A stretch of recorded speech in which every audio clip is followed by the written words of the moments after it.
Well, a very warm welcome to this special Zoom call and this Q&A with Andy Bannister this evening.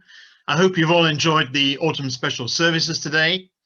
And I should say at this point, don't miss the fun sports quiz on Tuesday at the 13th of October at 8 p.m.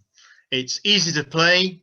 Just gather your team, whether that's 1 or 2 or 10. Tune into Clayton TV YouTube channel at 8 p.m. on Tuesday and discuss the answers with your team, however many people that is, even if it's just your own household. And then there'll be a Google Doc answer sheet to complete and submit. So do join us for that sports quiz on Tuesday. Now, let's get to the Q&A with Andy Bannister. We are working you hard today, Andy. So flying us all the way from Dundee. I guess it's one way of beating the First Minister's further restrictions up in Scotland. And we await news of more restrictions for the northeast of England tomorrow. Andy, just before we get into some of the questions people have been texting in, perhaps could you tell us a little bit about yourself and what you'd normally be doing at this time on a Sunday evening and even during the week? Well, excuse me, to begin there, Jonathan, so thank you all for joining this evening. What I'd normally be doing at this time on a Sunday evening is helping put 2 small people to bed. So I'm hoping that a 5-year-old and a 7.5-year-old don't suddenly burst through the door in a sort of moment of inspiration. So if that happens, that's why my lovely wife is doing a wonderful job doing bedtime on her own. So this would normally be a sort of relaxed family bedtime. So anyway, my name is Andy Bannister. I am the director of the SOLAS Centre for Public Christianity based up here in Dundee. And SOLAS is an organisation that does 2 things. Firstly, we take the message of Jesus out of the 4 walls of the church and to where people actually are. Usually that's places like universities, workplaces, cafes, coffee shops, pubs, and so forth. Obviously, COVID has restricted us a bit, so we're doing a lot of things online, although beginning to be able to do a few smaller things now offline, which is great. And then we also love to teach and train and equip Christians how to share their faith with their friends, neighbours, and colleagues in a way that's kind of winsome and engaging. So normally my job involves a lot of travel. The last few months have involved slightly less kind of travel and sort of being stuck at home, but it's been great to sort of do more online stuff, spend time with family and so forth. And today's also been an exciting day for us because before we came to Scotland we lived for 6 years in Canada, and today is Canadian Thanksgiving. So we brought Canada to Dundee just to kind of make things a bit more interesting for the kids. They're a bit bored, so we've just had a lovely turkey roast dinner, pumpkin pie, and more sort of Canadian candy than I can possibly eat. So if I fall asleep halfway through my own Q&A, it's just that I have had basically a Christmas dinner today. Sounds wonderful. And you've got lots of resources at SOLAS. Do you want to tell us just a bit about those? Yeah, thanks, Jonathan. So if the technology works, I'll do a quick screen share for folks. So this is the SOLAS website, and you should be seeing that in all of its glory. So if you want to find out more about SOLAS, you can just go to SOLAS, SOLAS-CPC.org. And the SOLAS Centre for Public Christianity, by the way, many people may be wondering, what is SOLAS? It's not an acronym. If you were to Google it and try it as an acronym, you would find safety of life at sea and all kinds of other fun things. But SOLAS is actually the Scottish word, the Gaelic word for sunrise, for sunlight. And the folks who founded us 10 years ago loved that image, both the kind of light of the gospel spreading across the country, but also, if you know your church history, the great cry of the reformers, sola scriptura, kind of back to the Bible. And they did a sort of Scottish play on words. But on the website, you'll find all kinds of things about what we do. But the resources that Jonathan mentioned, we've got lots and lots of really good free resources. The thing that's really, I think, just point you to just one thing this evening, because depending on the questions, there may be some great follow-up resources here. If you go to the resources button and click short answers, we, for the last 3 years, have been producing these sort of 4 to 5 minute videos. We release 1 a fortnight, and we take a tough question or question about Christianity, and we do our best, myself, one of my colleagues, to answer that in 4 to 5 minutes in a very non-Christian friendly way. So if you're watching this evening and you're a guest, you're a visitor this evening, you don't have any kind of Christian faith, you wouldn't identify yourself that way, these are perfectly aimed at you.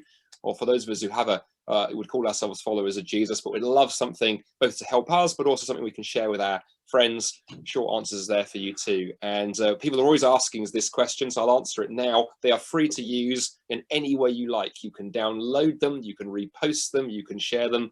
You do not need our permission. They are free to use in any way that's helpful to you. Thanks, Andy. That sounds great.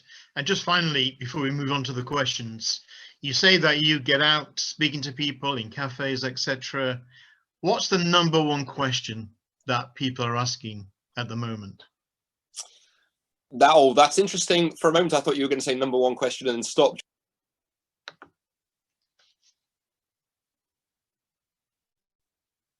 Let's try again. Okay, so yes, interesting. Until you added the "at the moment," I was going to go one direction, because there are definitely some common questions we hear time and again. Coronavirus has definitely changed the nature of those questions. Certainly the question I addressed in this morning's message, for those of you who watched that or can later watch it, we looked at the question of where is God in a coronavirus world. I think there are questions around that. But also, Jonathan, we're seeing lots of questions, I think, around things like meaning and purpose, hope, and significance, those kind of things. Because I think, as I shared this morning, I think coronavirus has shaken a lot of foundations for people. And it's interesting that, you know, a lot of the secular press have picked up on the fact that there seem to be a lot more spiritual questions being asked right now. In fact, the New Statesman, a left-leaning political magazine, even ran an article a few months ago titled, "Could COVID-19 lead to a spiritual revival?" which I thought was an amazing article in a mainstream kind of magazine. So I think all of that basket of questions we're getting a lot now, both online and offline. Well, let's move on to a couple of questions that have come in. For sure. And this one says, you mentioned that only Christianity has a basis for human dignity, but wouldn't a Jew and a Muslim disagree with this and claim that they do too?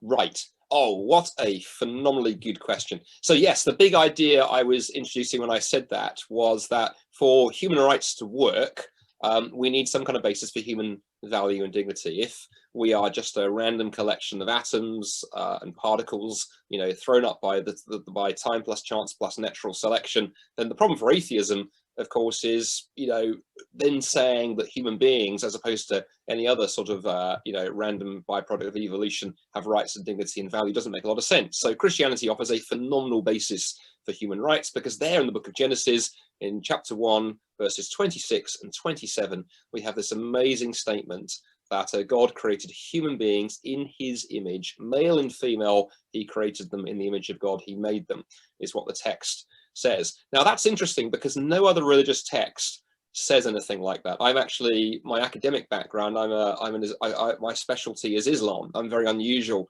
as a Christian. My PhD was in Islamic studies. So I'm a Quran specialist. The Quran says nothing like this. So for Islam, this is not actually particularly controversial.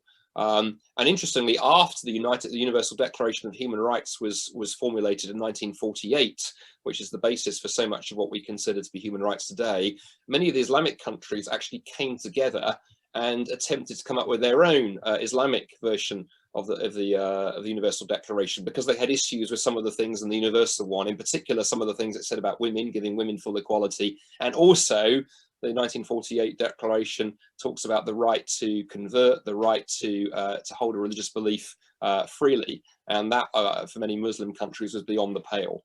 So actually, it's not that controversial to say that there's not a foundation there. And interestingly, the Quran doesn't have anything like Genesis chapter 1. It certainly says that the human beings occupy an exalted place in creation. They're above the animals and so forth, and have some degree of sort of looking after it on Allah, on God's behalf. But nowhere is there anything like that radical statement there in the Bible.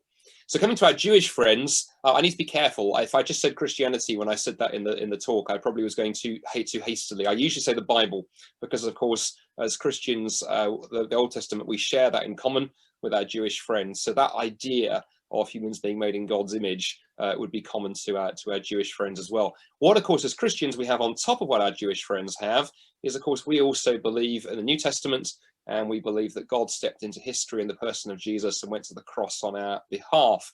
And one of my favorite New Testament texts is Romans 5, verse 8, that says, you know, for while we are still, so God demonstrates his love for us in this, while we were still sinners, Christ died for us. And if you think about it for a moment, Christ dying for us is also a tremendous basis for human value. God values human beings so much that he was willing to step into history in the person of Jesus and go to the cross on my behalf and your behalf. So with Judaism, we have Genesis, but actually as Christians, we have the testimony of the whole of the scriptures, Old and New Testament, and that incredible statement there for us in terms of what God has done for us in Jesus. And what's interesting, of course, many of the people who worked on the Universal Declaration of Human Rights were Christians or had a Christian background. So I think it's a profoundly Christian document, and many atheist philosophers actually would agree with me on that.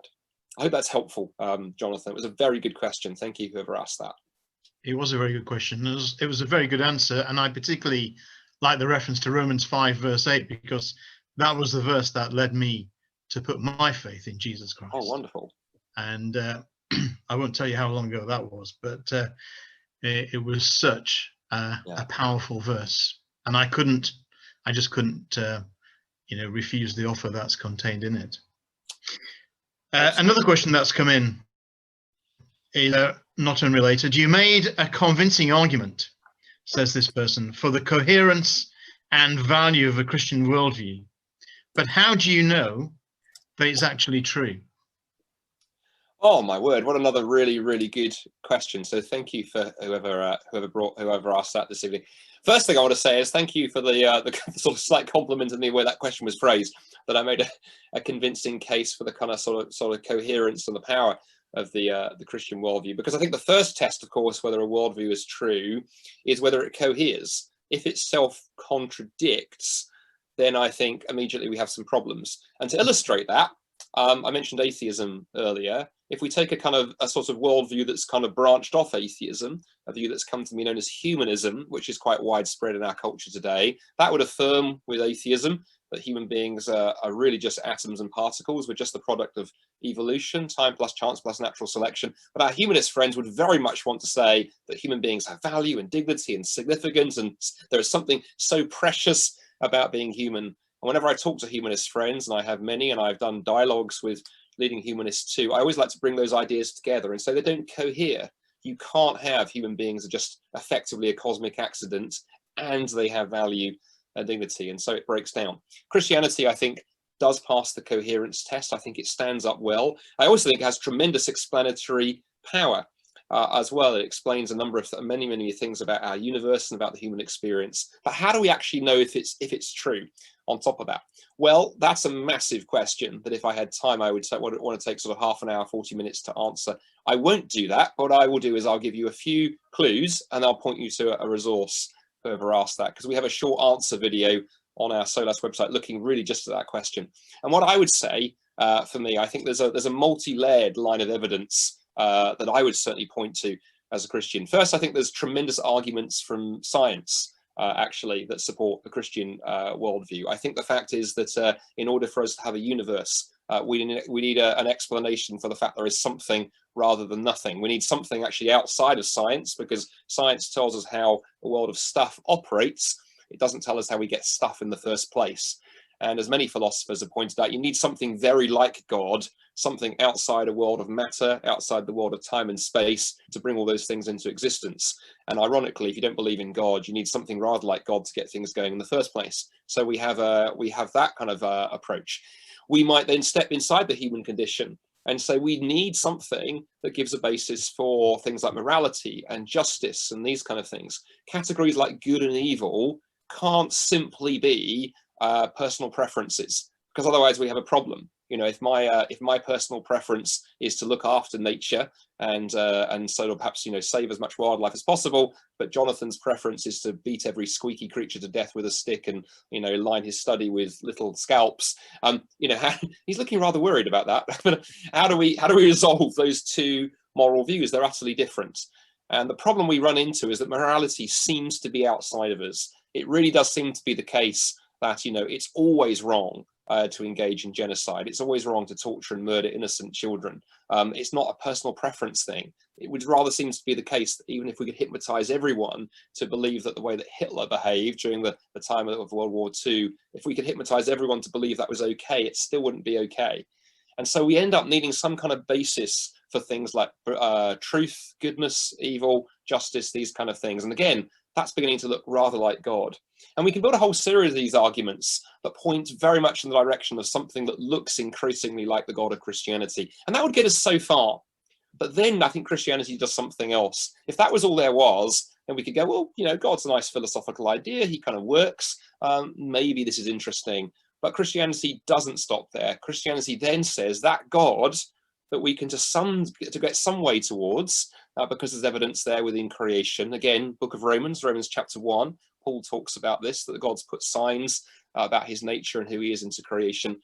Well, God's done more than that. God has stepped into creation in the person of Jesus. And I think the most powerful argument for the Christian faith is effectively the historical argument. You can take a look at you can read the Gospels, you can look at the life and the death and the resurrection of Jesus of Nazareth. In particular, you can look at some of the claims that Jesus made to be not just a good teacher or a Jewish rabbi, but to actually be, in some sense, God himself come to walk among us.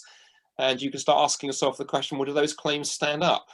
And I say one of the most powerful things, Jonathan, you know, you talked about your conversion experience of Romans 9, verse 5. You know, part of my process of coming to faith as a teenager was really this realization of, gosh, if the resurrection happened, isn't just some amazing miracle. It demonstrates that everything this man said about himself was true. Because if you or I went around claiming to be God and then got ourselves crucified by the authorities and stayed dead, then you've got a dead blasphemer, a dead lunatic, someone who's deeply deceived. But Jesus didn't stay dead. He rose from the grave 3 days later. And so therefore, everything he said up to that point, I have to take very seriously. And then suddenly, God is no longer some concept, but God is up very close and very, very personally, as it were, with his nose against the glass, tapping on the window and saying, we need to have a serious conversation here. So that's why I think the Christian worldview there is a tremendous evidence for it, starting from the more abstract kind of philosophical argument for those who like that, right the way, well, not so much down as up to Jesus himself. And I promised you a resource. Let me do a very, very quick screen share on this. If you ask that question or you're intrigued by it, go to the SOLAS website and click the search button and just type the word evidence into our little search bar up here at the top. You will find this wee video here. Is there evidence that there's a God? And I walk you through what I just shared with you in a bit more detail. And if there are particular aspects of what I say there that you really like, there are videos on each aspect. We've got a really good 7-minute video on the resurrection, for example, and how we can be absolutely sure historically that Jesus rose from the grave. So I packed a lot in there because it was a big question. Thank you, whoever asked it. And I hope that was helpful. If people want to discuss that further, do you come along to our Christianity Explored course, where we do look at the evidence and other aspects of the Christian faith. And that's starting on Tuesday, the 20th of October. Just get in touch with myself or sign up at yjesus.org.uk. So thanks very much, Andy, indeed. Now, the person who asked one of the questions you tackled just a moment ago has actually responded and given you another question. And he says, an atheist person might respond that their view of the world doesn't result in the collapse of meaning into collocations of atoms. Meaning can be socially constructed and a product of tradition. This view of life may not be eternal, but couldn't it be still? Sorry, can you just repeat that last point, Jonathan? The internet stuttered. Sure. This view of life may not be eternal, but couldn't it still be meaningful? Do you know, that's a really good question, and I hugely appreciate whoever asked that coming back with me at that one. I actually really love this topic. Can there be meaning in life without God? It's probably one of my favorite topics, and I wrote a book about 5 years ago now, called "The Atheist Didn't Exist," responding to some of the claims of certainly contemporary atheists and people like Richard Dawkins and others. And I've actually got a chapter, I think it's chapter 9 in here, looks at this whole very question of whether you can have meaning in life without God. And what's interesting is that most of the people who are most forcefully making the point that you can't have meaning in life without God are in fact atheists. So I was just looking there for, rather than just describe it, I want to read you a very brief quote here. This comes from a gentleman called Bertrand Russell. Bertrand was probably arguably one of the most influential atheists of the 20th century. Incredibly brilliant philosopher and writer. and thinker, wrote many learned and erudite books and many popular books as well. Wrote a best-selling book called Why I'm Not a Christian, which was kind of the God delusion of its day. But Bertrand is really, really honest about this issue. Let me read you what he says, and then I'll unpack why to answer the question that's been asked. So Bertrand wrote this. He said, mankind is the product of causes which had no idea of the end they were achieving. Mankind's origin, growth, hopes and fears, his loves and his beliefs are nothing but the outcome of accidental collocations of atoms. That's where the phrase comes from. No fire, no heroism, no intensity of thought or feeling can preserve an individual life beyond the grave. All the labors of the ages, all the devotion, all the inspiration, all the noonday brightness of human genius are destined to extinction in the vast death of the solar system. And the whole temple of humanity's achievement must be buried beneath the debris of a universe in ruins. Only on the scaffold, only within the scaffolding of these truths, only on the firm foundation of unyielding despair can the soul's habitation henceforth be safely built. My word, I often think if I had a time machine, I could go back in time and have a glass of whiskey with anyone from philosophical history. I'm not sure I'd choose Bertrand Russell, slightly cheerful chap. But what he's getting at there is the crux of the issue here, that sure, you can socially construct meaning, but of course the problem is someone else can socially construct a different meaning. You can do your very best to try and find meaning in your career, your sexuality, fun, pleasure, sport, those things. But as Bertrand points out, ultimately, all those things will desert you. In many cases, they'll desert you within your life if you try and build your your meaning and purpose on your career or your standard of living or your looks or whatever. Those things will desert you if you live a good long life, and as you get a little bit older and more worn out, like I am, having turned 48 2 days ago. And the thing is, they will let you down, and we do need something more secure than simply personal preferences and sort of wish fulfillment.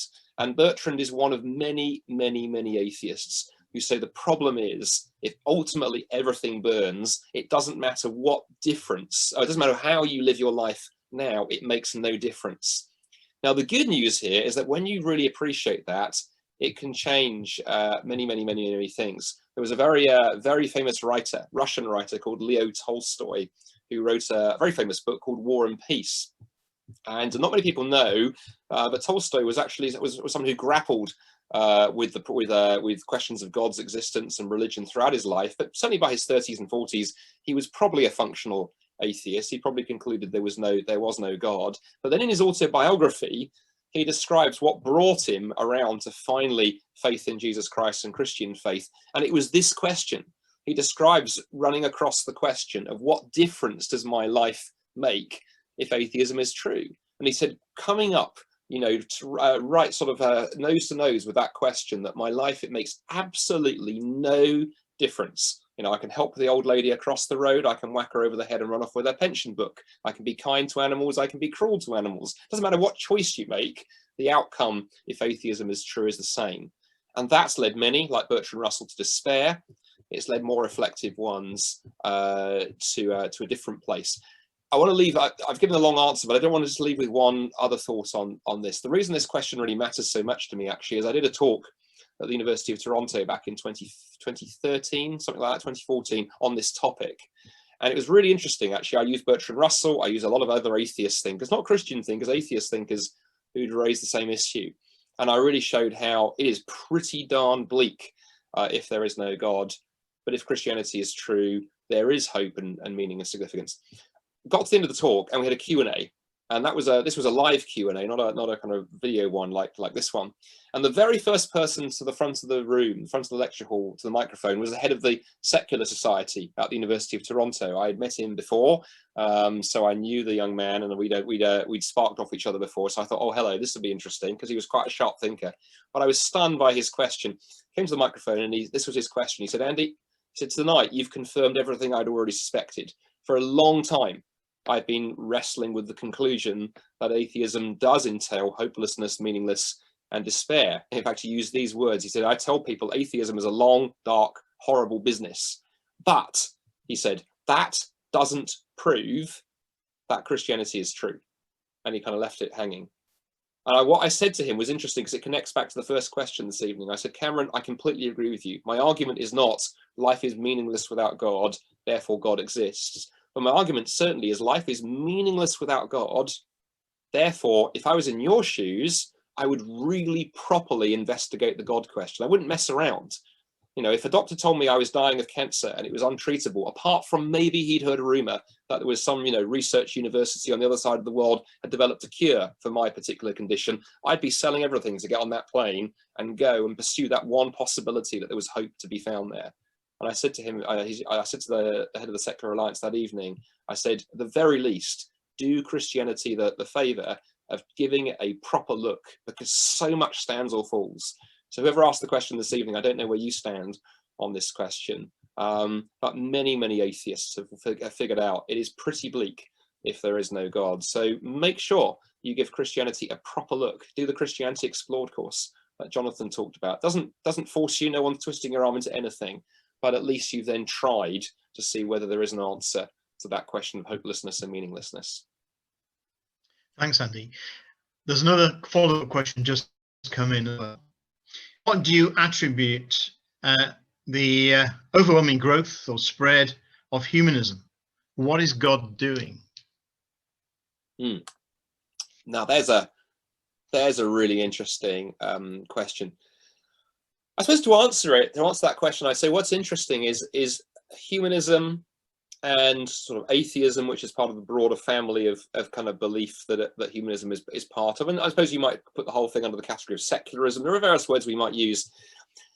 Here in the West, certainly it's growing, and we'll come back to perhaps why in a moment. But what's interesting, when you draw the camera lens back and take a wider angle view and look globally right now, atheism is actually in decline. There's a phenomenally helpful research organization based in the USA called the Pew Forum, PEW, and they do a lot of research worldwide into trends in religion. And their survey, I think it came out a couple of years ago, looking at sort of trends in religious movements worldwide, and they include atheism under that. They picked up that actually atheism is actually in decline worldwide. It's gone down from 16%, I think, sort of 5 years ago, to 14%. And what's interesting is Christianity and Islam are growing, kind of Buddhism is holding, and Hinduism are holding kind of flat. Here in the West, though, we do see more atheism, we do see more secularism around. I think there's a couple of reasons for that. I think the way that perhaps historically here, the connection between, I think, the church and the state hasn't always helped. So I think there have been people who sort of, you know, feel they've been throwing off a particular type of politics, and in so doing have also turned their back on the church. Certainly where I live in Scotland, that's very much the case. And I find that actually it's interesting when I have many conversations with people when they find out I'm a Christian, you get variations on, I don't like organized religion, to which I sometimes cheekily reply, that's okay, neither did Jesus. And that sort of always sparks a smile, and people are willing to talk. So sometimes beneath the secular veneer, there's more going on. I find that a lot on university campuses too, that people I think are nervous to sort of raise their hand and say, I'm thinking about spiritual questions. But when you create spaces where people can ask those questions, I think more opportunity, more things open up. So I'm not even so sure as the UK is quite as secular as is sometimes made out. As for what future trends look like, we don't know. I mean, what's interesting is there are some surveys that have shown that humanism and atheism have kind of bottomed out, or sort of topped out rather, their growth here in the UK. Interestingly, things like immigration patterns have changed things. So immigration has brought a lot of Muslims here to this country. It's also revitalized the church. So a lot of churches in our major cities have very, very large immigrant communities. And so people coming in from countries where Christianity is much stronger have brought a real injection of energy to the British church. I think that's wonderful. The other thing I think that's going on in terms of what God is doing here is I think we also live in a country, and I think this is why what's going on with COVID is so interesting. We live in a country where when life is very, very, very comfortable, when everything is provided for you, it is very easy not to think about the bigger questions of life. I find that fascinating. Before COVID came and I traveled more widely, to go, you know, it's here in the West, people ask questions about where is God in suffering.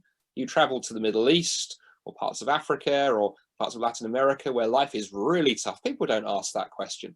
The question is far more, you know, how can I stay faithful during suffering? But it's not that particular question that Westerners would ask. So I think here in the West, when life has been very comfortable, people have found it very easy to push religious questions to one side. I think a lot of the trend we've now seen in the last 6 months since coronavirus has been coronavirus has swept a lot of the old certainties away, and there is an awful lot more openness out there. That's certainly what I and others who work in this area have seen, that you know, people are asking, people who you wouldn't expect to are asking the kind of questions we haven't seen for a while. So I actually think we live in a time of great opportunity, frankly. And so for those of us on this call who are kind of Christians, don't be discouraged. I mean, boy, the church has thrived. The message of Jesus has thrived in very difficult contexts. You look at something like China and the Middle East, where, you know, you'd think, how on earth can the church have survived the waves of persecution and state restrictions there? And actually, those are some of the strongest churches in the world. So Christianity and the Christian faith has been battle tested in places much tougher than the UK. I think it's a great opportunity for Christians to sort of pluck up our courage, to skill ourselves up, and to find opportunities to reach out, which, again, cheeky plug for the Christianity Explored course. And one of the things I like about Christianity Explored, it's a great thing to invite friends along to. It's a great thing to come, you know, invite friends to come and attend with you, and a very gentle introduction to the Christian faith. And I think it's been great to see how Christianity Explored and Alpha and things have really, I think, been so helpful for so many people in this context in the UK. Thanks, Andy. Two further questions that have come in. We've not got too much time left, but Okay. one that may be off the back of that one is, do you think God is communicating something to the world through this virus? And if so, what? Okay. I'll do that very briefly, because we did that this morning, and I think this morning was recorded. So if you want the longer answer, yeah, Etty is nodding. So so this morning, if you want the longer answer to this question, go and fish it out from this morning's Q&A. Simple answer is, I definitely don't think God is the cause of coronavirus. I think you know, pain and suffering and sickness and so forth are an example of the world gone wrong. And what you know, one of the outflowings of that breakdown in relationship between humanity and our creator that also affected creation right at the start. And if you want a bit more the intel on that, there's a wonderful little book by my friend John Lennox. John is a professor at Oxford University, and his book, Where is God in a Coronavirus World, sort of digs into that. So we won't go into that direction this evening. But what I would say is, I do think God works through circumstances to give us wake-up calls from time to time. And I do think when pain and suffering and those kind of things come along, as the famous Christian writer C.S. Lewis once put it, he said they are a bit of a megaphone into a world that can at times be quite complacent. And I think coronavirus has done precisely that for a lot of people. And actually, perhaps too, for us as Christians, it's good to be humble here too, because I think we too can buy into the I like it when life is comfortable and easy. And I remember getting very frustrated in the early days of lockdown, when things were very locked down. And you know, it was my wife, who is far wiser than I on many of these things, who sort of gently sort of said, maybe you need to consider whether, again, you know, it's very, you love serving God when it's really easy. The travel's easy, the events are easy, everything is running smoothly. But, you know, you too are now facing the fact that the things that you relied on maybe aren't there right now. Maybe that forces you to ask the question, you know, was God quite as central as you think? And that was a good question. And so I think, yeah, when circumstances go wrong, Jonathan, they can cause all of us to just reassess things, and that's not a bad thing. One last question, because we've got to finish in a moment. Absolutely. There are lots of versions of Christianity. Many of these contradict, even though they hold the Bible as the word of God. How can you have confidence that your version of Christianity is on the right track? Oh, what a great question. And let me illustrate it I'm going to answer it just by telling a story, actually, because I love stories. So when I worked in Canada for 6 years, I remember I did an event in Calgary, out in the prairies, and it was about 2015, and we did an event at the church on this occasion, and I forget what I spoke on, but I remember the Q&A, because before the event that evening started, a woman had come up to me and she said, "Oh, just to warn you," she said, my brother is coming this evening. He's about 5 minutes away in the car. She said, "He's quite a feisty atheist. But I persuaded him to come this evening. I promised I'm going to buy him dinner afterwards. So just to warn you, he'll probably be the first to the Q&A, and it'll probably be quite a sparky question. I hope it's okay." I went, "Oh yeah, no problem at all." Well, I did the talk, and then the first person to ask a question was indeed the sparky atheist brother. And the question that has been asked was his question. He stood up in person and he said, "You know, Andy, you've done a very, very slick job this evening." Great words, slick job, selling Christianity, and it's very persuasive. But, you know, which version of Christianity are you selling? Because there's all these different versions, and exactly as this question asked, they disagree with each other. And so, you know, which version are you selling to us this evening? And he kind of grinned slightly and sat down. And so I said, well, that's a brilliant question. And I said, but the interesting thing is, I said that although people like to talk about some of the differences, and there are differences between the different denominations. I mean, I was born and raised a Baptist, and of course you don't have to be a Baptist to go to heaven, but why take chances? I thought I'd try and offend all of you this evening. Thank you. One or two people actually laughing at that terrible joke. You know, there are Baptists and Anglicans and Methodists, and the list goes on and on. I said, what we don't often talk about, though, is actually what unites them. Because what Christians are united around is the identity of Jesus, his mission, his death, his resurrection, and what that achieved for us in terms of bringing us back into relationship with God. And I said, what's interesting, C.S. Lewis, who I mentioned a few moments ago, actually, C.S. Lewis, I said to this gentleman, I said, one of the greatest Christian writers, I think, of the 20th century, wrote a book addressing this very question. And he titled it Mere Christianity.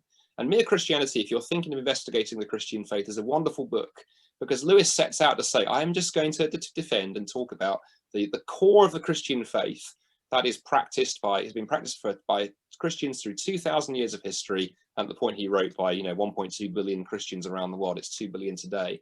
And there's a massive amount of uniformity, particularly around the identity and work of Jesus. And if you start with those fundamentals, then in time you can come to go, well, okay, let's now have a look at, why Baptists and Anglicans occasionally are a bit feisty to each other.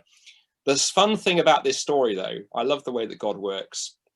As I heard afterwards from his sister, because she emailed me to follow up, she said, you'll never believe what happened. She says, my brother and I walked out of the church. We walked past the church bookstall. And there on the church bookstall was a copy of C.S. Lewis's Mere Christianity. And she said, look, that's the book that Andy was talking about. I'll buy it for you. And as she was handing over her money to the lady running the church bookstall, the lady running the church bookstall said, well, it's funny, that book. I didn't order that book. I ordered a few other things. And a box came from the bookseller, but they'd got 2 books in there that I hadn't ordered. Well, one was something else, but one was that book. But I just thought I'd put it up there on the stand tonight, thinking somebody might like it. And so this lady had said to her brother, she said, yeah, maybe God's got more of an eye on you than you realize. Her follow-up in an email as well in the story here, because this was quite an amusing end to the story. She said she do pray for him. His name was, I forget what his name was. She said, because I used to be a feisty atheist like him, and I became a Christian 3 months ago, and he's still quite upset by that. What he doesn't know is that his wife became a Christian 2 days ago, and she's plucking up the courage to tell him. And I love the idea that God was gently taking down the women in this man's life around him and working his way in towards the center. And the center is what unites Christians. So thank you for that question this evening. And if you're someone who's thinking about exploring the Christian faith, we talked about Christianity Explored, but also C.S. Lewis's book, Mere Christianity, will focus you on the essentials and the things that unite Christians, which are the core of what Christians have believed for 2,000 years.